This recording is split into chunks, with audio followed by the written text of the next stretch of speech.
Salut. Je vais couper ça, mais il y a une très bonne raison pour laquelle j'ai mis cette chanson là, maintenant, tout de suite. Je vous en parle dans une seconde. Cette chanson, elle fait partie des chansons qui me permettent de libérer mon cerveau. Et si ça t'intéresse, toi, là, maintenant, tout de suite, de libérer ton cerveau et de faire en sorte que ce dernier fonctionne comme il est censé fonctionner, je t'invite à regarder cette série de vidéos. Alors, libérer son cerveau, qu'est-ce que ça veut dire? C'est déjà important de définir. C'est atteindre un état de concentration, de productivité optimale, utiliser des outils, j'en ai plusieurs à te proposer, pour aller plus loin dans ton évolution et ta révolution personnelle. Pour se concentrer, il y a plusieurs niveaux de travail à accomplir. Le premier, le second et le troisième. Et blague de daron à part, on a 3 chantiers pour libérer son cerveau. La chimie, la cognition et la psychologie. Libérer son cerveau de la chimie imposée. Ça, c'est un grand... C'est un enjeu. Un vrai, un pur, un dur. On peut dire ce qu'on veut, nous sommes tous des addicts inconscients. Nous avons besoin d'hormones au quotidien pour fonctionner, et même à un niveau basique. La gestion de l'eau de ton corps, elle est liée à la vasopressine. La faim est liée à la présence de gréline. Et dans le cocktail chimique, on peut noter 3 molécules sur lesquelles un peu de discernement, un peu de conscience pourrait profondément changer la donne.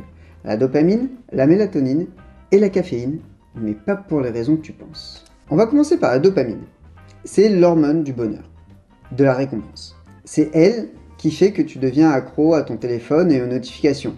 C'est aussi elle qui fait que tu apprécies les marques d'attention de la personne que tu aimes et qui te rend productif. Pas la personne que tu aimes, la dopamine. Donc on va pas se mentir, il faut juste choper de la dopamine depuis la bonne source et couper les autres. Un peu comme moi quand j'achetais de la weed à la fac. Mais c'est une autre histoire. En gros, la dopamine qui a une bonne raison d'exister, on la garde. Satisfaction personnelle, réussite de micro-challenge, validation extérieure, sous condition, c'est cool. On vire les sources dégueulasses. Sucre, réseaux sociaux, notifs en tout genre. En somme, si on parvient à reprendre le contrôle sur notre production de dopamine, on va commencer à libérer notre cerveau de certaines habitudes, comme la consultation compulsive de son téléphone, des réseaux sociaux, le grignotage, et on va lui dire d'aller chercher cette hormone là où il faut. Travail bien fait, la petite boulette que tu jettes qui tombe pile poil dans un corbeil, bref, des trucs sains et intéressants.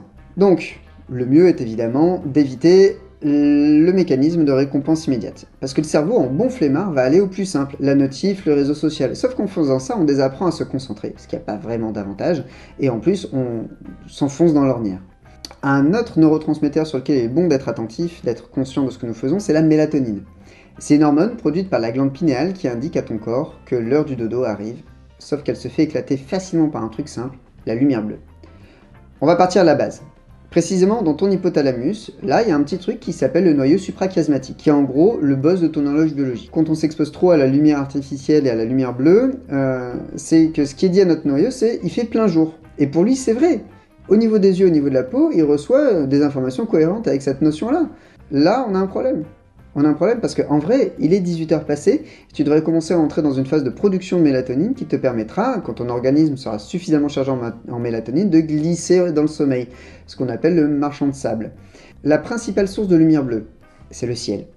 Là, on ne peut pas faire grand-chose. Les autres sources de lumière bleue, les écrans, alors ordi, télé, smartphone, produisent cette lumière, ils donnent une mauvaise information à notre noyau suprachiasmatique. Ce qui fait que lui, il sait plus du tout quelle heure il est, et qu'il va croire ton comportement, et du coup, t'as un sommeil dégueulasse derrière, parce que ton corps, il est pas prêt à dormir. Quand on met des dispositifs anti-lumière bleue, logiciels, lunettes ou autres, ça impacte quand même ton sommeil d'être devant un écran. Mais ça, c'est parce que ça démarre autre chose dans ton cerveau.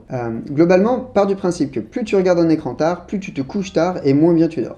Et c'est pas en le dopant à un coup de café que tu vas casser la dynamique, parce que puisqu'on parle de café, parmi les 3 substances psychoactives que j'évoquais, c'est la seule produite à l'extérieur de notre corps qu'on ingère volontairement. Si elle est là, c'est parce que si la caféine a des avantages, elle constitue aussi une drogue moderne sur laquelle un certain discernement est utile. Pour te poser les bases, la caféine prend la place de la mélatonine dans nos récepteurs neuronaux, et elle empêche donc ton cerveau de se caler sur le rythme circadien. Autre point, la caféine énerve et déconcentre. Elle a un énorme avantage, elle te permet de sortir du brouillard le matin. Mais sur la journée, elle peut être plus néfaste qu'autre chose à ton travail. Que ce soit pour la mélatonine ou la caféine, c'est le même, c'est la même chose. Il faut contrôler les apports. Est-ce que je dis qu'il faut arrêter de boire du café? Non, j'en bois tous les jours, j'en bois 3-4 tasses selon les jours, et ça va. Parce qu'en fait, comme il faut de la place pour la sécrétion de mélatonine à une certaine heure, l'apport de caféine dans le système est intéressant à certaines heures. Donc pour le café, le principe est simple. Si tu en bois, tu fais pas après 14 heures. En fait, une tasse de café, selon les organismes, parce qu'on fonctionne tous différemment, met entre 6 et 10 heures à être éliminée. Donc si tu bois ta dernière tasse de café à 14 heures, et que tu mets 6 heures à éliminer une tasse de café, pouf, c'est 20 heures, et là, ton cerveau est prêt à récupérer de la mélatonine. Mais si tu mets 10 heures, c'est minuit. J'ai évoqué aussi l'arrivée de la mélatonine. Si tu veux l'aider, le plus simple en fait, si tu veux favoriser l'arrivée de mélatonine dans ton système, le plus simple, c'est vraiment d'aller faire un truc de base, tout à fait débile, mais tellement sain pour le corps, qui est d'aller marcher, en fin de journée, autour du coucher du soleil. Même genre 5 à 10 minutes. Ça permet, quand tu vois ça, quand tu es à l'extérieur, que tu vois le coucher de soleil, que tu y passes 10 minutes, que tu t'exposes 10 minutes à cette lumière orangée, ça permet à tous tes récepteurs, peau, yeux, de dire à ton noyau suprachiasmatique « Coucou, c'est bientôt l'heure de se pioter, la nuit tombe ». Je te propose d'en rester là pour la dimension hormonale, la libération du cerveau, parce qu'on doit s'occuper d'un autre morceau qui est la cognition. Merci d'avoir suivi cette vidéo jusqu'au bout. Comme tu le sais, elle fait partie d'une playlist dédiée, donc regarde bien toute la playlist. Et il y a une formation gratuite qui t'est offerte, t'as qu'à cliquer dans le lien dans la vidéo. N'oublie pas de liker, partager et t'abonner comme d'habitude. Allez, bisous!